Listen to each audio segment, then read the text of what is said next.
So అందరూ ఇప్పుడు 6th ఫిబ్రవరి 1977 మురళి తీసి ఎదురుగా పెట్టుకోండి. ఒక్కొక్క వాక్యాన్ని చదువుతూ అర్థం చేసుకుందాము. సో అనుభూతి ద్వారా ముక్తి.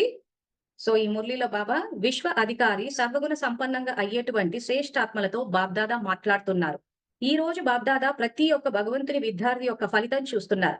కోర్సు కూడా చేశారు, రివైజ్ కోర్స్ కూడా చేశారు, మరియు రియలైజేషన్ అనుభూతి కోర్సు కూడా చేశారు. సో రియలైజేషన్ అంటే బాబా ఉద్దేశంలో రియల్ ప్లస్ ఐస్ సత్యమైన దృష్టికోణం. సో నేను ఆత్మని అన్నది సత్యమైన దృష్టికోణం, నేను దేహాన్ని అన్నది అసత్యమైన దృష్టికోణం. సో ఆత్మాన్న స్థితిలోకి వచ్చి ఆత్మ యొక్క స్వధర్మం అనుభవంలోకి రావడము బాబా ఉద్దేశంలో అనుభూతి జరగడం. సింపుల్ గా పద్ధతిలో చెప్పాలంటే విస్తారం ఇంకా ఉంది. సో ఇప్పటి నుంచి ఎవరైనా మీతోటి మాకు అనుభూతి జరిగిపోయింది అంటే కన్ఫ్యూజ్ అవ్వకరు.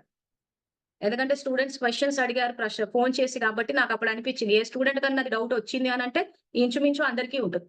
సో ఒక స్టూడెంట్ డౌట్ అడిగారంటే ఒకసారి అందరికీ క్లారిటీ ఇచ్చేస్తే వచ్చేస్తుంది. సో ఇక్కడ కోర్స్ అంటే ఏదైతే బ్రహ్మబాబా ఉన్నప్పుడు చెప్పారో అది కోర్సు. ఆ తర్వాత 69 నుంచి నడుస్తుంది రివైజ్ కోర్సు. ఆ రివైజ్ కోర్స్ లో ఆయన మనకు ట్రైనింగ్ ఇచ్చారు. ఏది సమర్థము, ఏది వ్యర్థము అని అది తెలుసుకున్నప్పుడు ఆత్మాన్న స్థితిలోకి వస్తారు. అంతే తప్పితే అది చదివితే వేరే మార్గాల్లోకి వెళ్ళిపోవడము, ఏదో అయిపోవడం జరగదు. అందుకే మీకు మాటి మాటికి చెప్తున్నాను. బాబా పద్ధతి శ్రీమతాన్ని మార్చారు. రోజు చదువుకోవాలి. ఒకవేళ మన సెంటర్ అక్కయ్యలు గనక ఆ మాట అంటే చెప్పండి అక్కయ్య అలా అనొద్దు. బాబా మహావాక్యాలు ఇవి. ఇంకా ఇప్పుడు సంగముని డిగ్రీ కోసం ఇప్పుడు ఇక్కడ చూపించాలి మీ యొక్క శంకరుడి పాత్ర. అందుకే ఎగ్జాంపుల్స్ ఇచ్చి చెప్తాను చెప్పి. ఇప్పటి నుంచి అక్కయ్యలు ఎవరైనా కానీ వేరే మార్గాల్లోకి వెళ్తారు అనంటే ఇంకా బాబా జ్ఞానాన్ని మనం ఇంతకాలం బయటికి రాకుండా అలా సహిస్తూ కూర్చున్నాం, ఇంకా సహించేది లేదు. సో ఏ మురళి రెఫరెన్స్ 11th జూలై 1970 సంగమయుగి డిగ్రీ.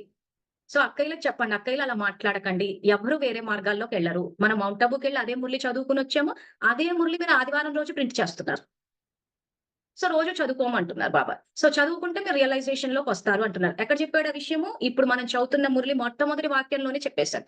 ఏమని? కోర్సు కూడా చేశారు, రివైజ్ కోర్సు కూడా చేశారు, మరియు రియలైజేషన్ కోర్సు. తో సమర్థమేదో వ్యర్థమేదో తెలిస్తేనే ఆత్మ సమర్థ స్థితికి వస్తది.